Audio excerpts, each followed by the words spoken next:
After studying this module, you shall be able to know the meaning of recruitment, learn the factors affecting recruitment process, identify the features of recruitment policy, and evaluate the steps in recruitment process.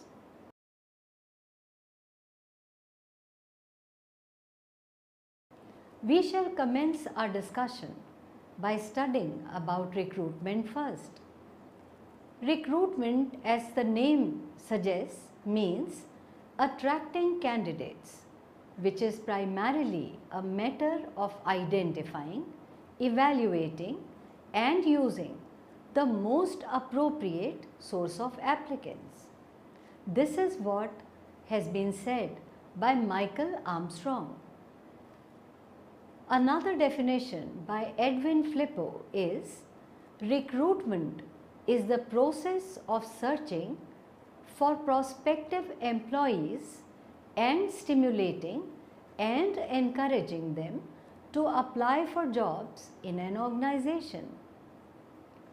According to Yoder, recruitment is a process to discover the sources of manpower to meet the requirements of the staffing schedule and to employ effective measures for attracting that manpower in adequate numbers to facilitate effective selection of an efficient working force. Recruitment refers to the process of attracting suitable candidates to apply for a vacancy arising within an organization.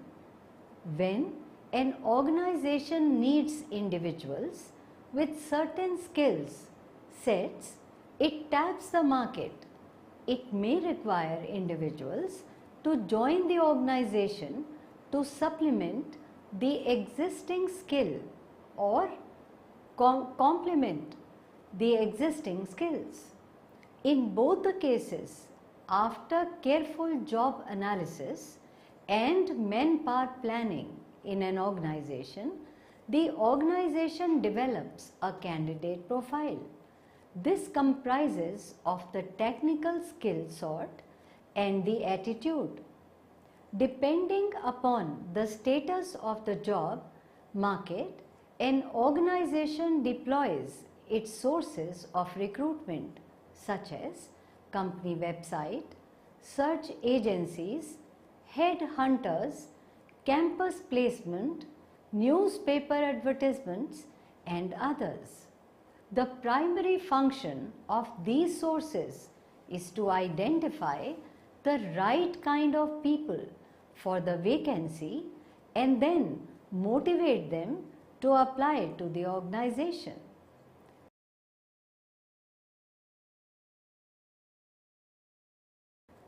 Now let us understand the factors that affect recruitment process. Recruitment policies need to be defined clearly. It will be easier to hire individuals and recruit the best talent possible. Objectives need to be definitely defined clearly. The organizational goals, vision, and mission statements. The job description must be explained very clearly so the right person is chosen for the right job. Human resource management is a must, and at times these individuals come from a thorough management background, so the job post must be defined clearly. The article explains various factors that affect the recruitment policy. These must be kept in mind while defining the various areas of the policy. Organizational objectives need to be defined clearly before hiring any individual. Startups need to define these objectives clearly so that the right set of individuals would apply for these positions. Larger organizations have different departments and different posts in these departments. The job description must go along with the department. Let us take an example of a marketing company. Creative department would need individuals who come from a technical background, while media buying and selling would be from a sales background. Areas need to be defined based on the departments and sub-departments. This would help the hiring process immensely. Personnel policy affects the recruitment policy of the organization. Communication either makes an individual stay or leave an organization. Depending on the recruitment policy, the organization can select the right individual for the right job. Turnover rates, which means labor turnover rates, would reduce significantly. Training is an area which organizations spend a lot of money in. If the right individual is hired, the company can have a loyal and skilled staff. Getting skilled staff is a very important matter. The productivity level would increase in an organization then. Having a common criterion for recruiting individuals would be beneficial. Newer and older employees would be treated in the same way. A recruitment agency must be selected which understands the organization and has similar clients. Pay package and bonuses must be explained very clearly at the recruitment stage itself. The policy must define these areas very clearly. There must be no scope left for ambiguity. To conclude, we can say that factors affecting recruitment are both internal factors as well as external factors and may be divided as follows. Number 1, let us consider some of the internal factors first. For the internal mechanism of the organization, some of internal factors that affect recruitment process are: number 1, size of the organization. Recruitment process is affected by the size of the organization to a very large extent. Experience suggests that larger organizations recruit more candidates as compared to the smaller ones. Large organizations find recruitment less problematic than small organizations. Second, recruitment policy. The recruitment policy of the company or the firm would also affect the recruitment process. This policy is concerned with candidates from outside the organization, whereas others want to recruit from internal sources. Let us learn about the third, that is image of the organization. Image or goodwill or reputation of the organization also affects the recruitment process. Organizations having good image or good reputation in the market obviously would attract potential, better and competent candidates to a large extent. Good public relations, rendering public services, etc. help to enhance the image, reputation and goodwill of the organization. Let us consider the image of the job, that is the fourth point. Jobs having good image in terms of better remuneration, working condition, promotion opportunities, career development opportunities, etc. can attract the potential and qualified candidates to a large extent. Let us now consider the external factors that affect the recruitment process. External factors are concerned with the environmental changes that will take place in the external environment of the organization. Some of the external factors that affect recruitment policy are: number 1, the demographic factors. A demography is the study of human population in terms of age, sex, occupation, religion, composition, ethnicity, etc. The demographic factors have profound influence on recruitment process. Number 2, the labor market. The labor market constitutes the force of demand and supply of labor of a particular importance. For example, if demand for a particular skill is high relative to its supply, the recruitment process involves more efforts. Contrary to it, if supply is more than the demand, the recruitment process will be simpler, easier and smoother. Number 3, unemployment situations. Unemployment rate of particular area is yet another influencing factor of recruitment process. If the unemployment rate is high, the recruitment process will be simpler and vice versa. Let us consider the fourth point, that is social and political environment. The forces of social and political environment also influence recruitment policy. For example, the change in government can have a direct impact upon recruitment policy of the company due to change in government rules and regulations. The sixth point is legal considerations. Legal considerations with respect to employment provisions for underprivileged castes, etc., will have a positive impact on recruitment policy of the organization.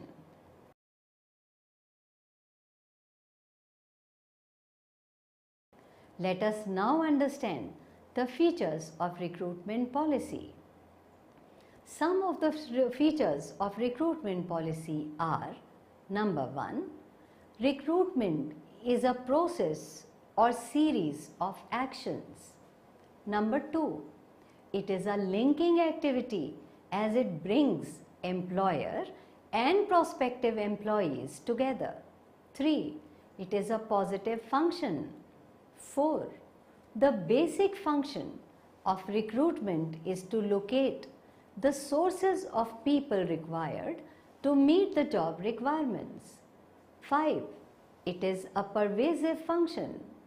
6th and lastly, recruitment is a two-way function as it takes both the recruiter and the recruitee together.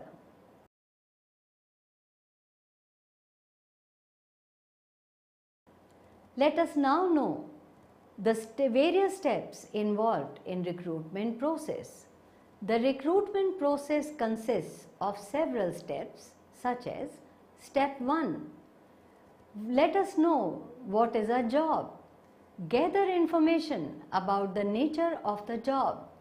At this point of time, think about the content such as the tasks to be performed, making up the job, the job's purpose, the outputs required by the job holder, how it fits into organization structure, and lastly, the skills and personal attributes needed or required to perform the role effectively.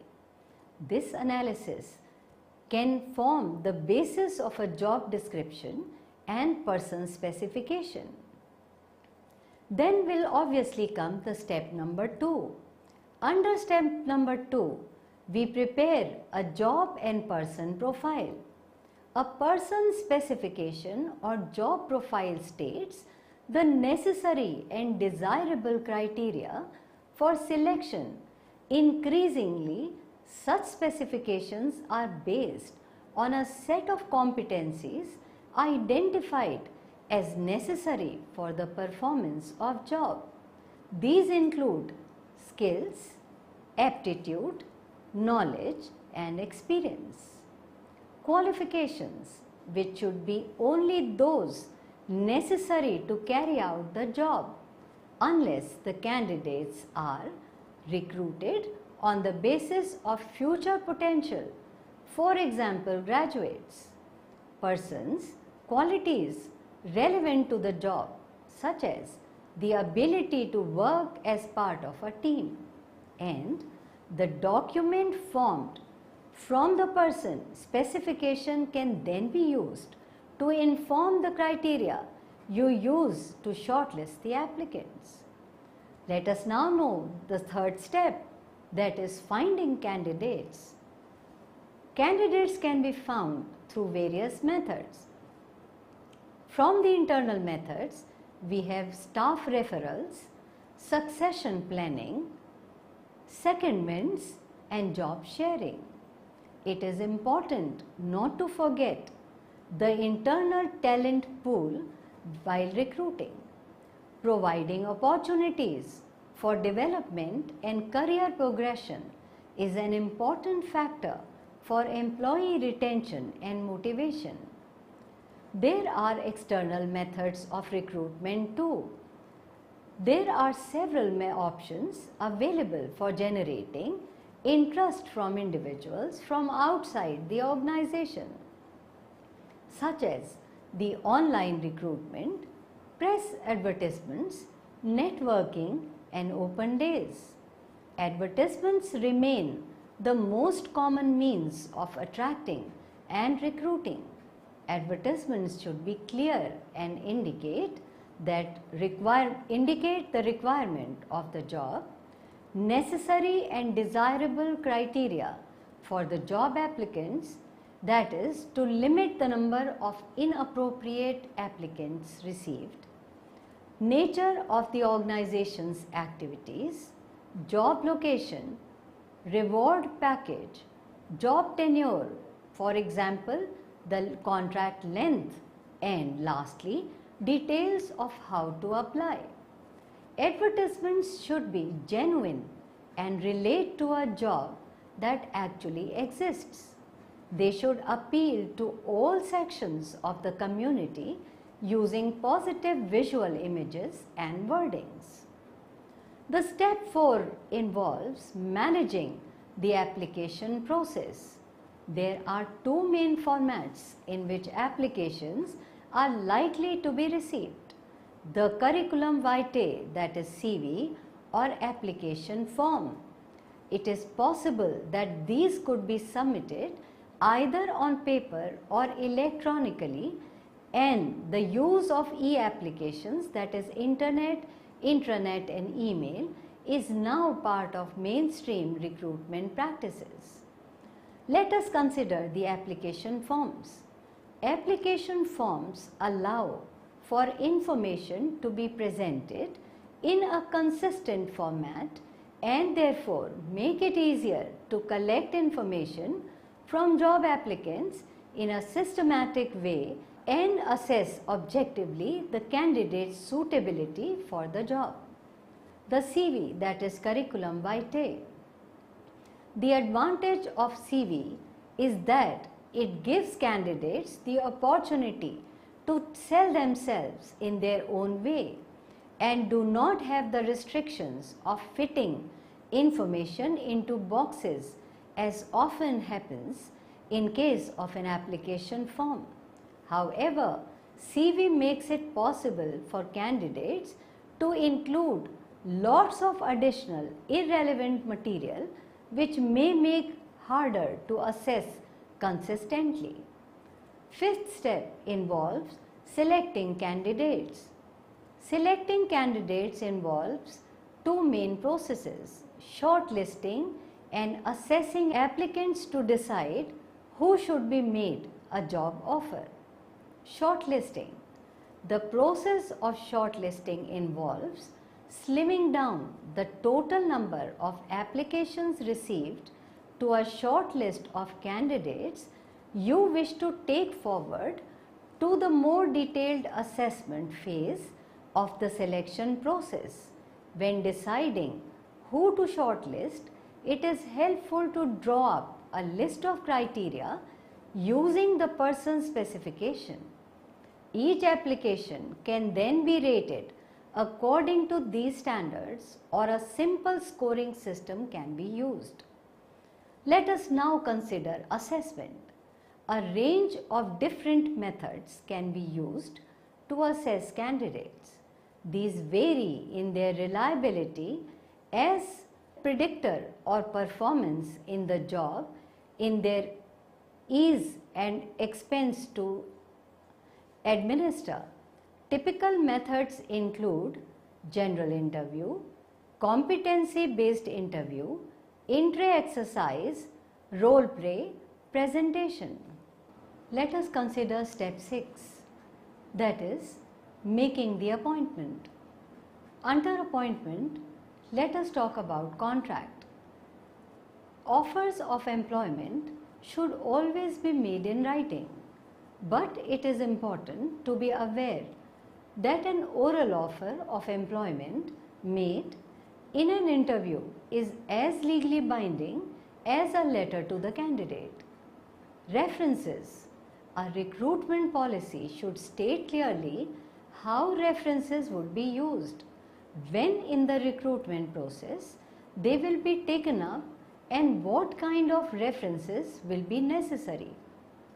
For example, from the former employers, these rules should be applied consistently. Medical examination. It is reasonable to require completion of a health questionnaire where good health is relevant to the job. Any particular physical or medical requirement should be made clear in the job advertisement or other recruitment literature. Let us consider step 7 now, which involves induction process. Induction is a very critical part of the recruitment process for both employer as well as the new employee. An induction plan should include orientation, that is describing where the physical facilities are. Orientation regarding organization, that means showing how the employee fits into the team and how their roles fit with the organization's strategy and goals. Health and safety information. This is a legal requirement. Explanation of terms and conditions. Details of the organization's history, its products and services, its culture and values. And lastly, a clear outline of the job or role requirement.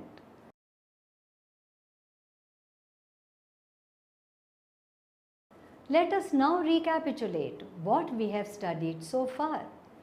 Recruitment is the process of generating a pool of qualified applicants for organizational jobs through a series of activities.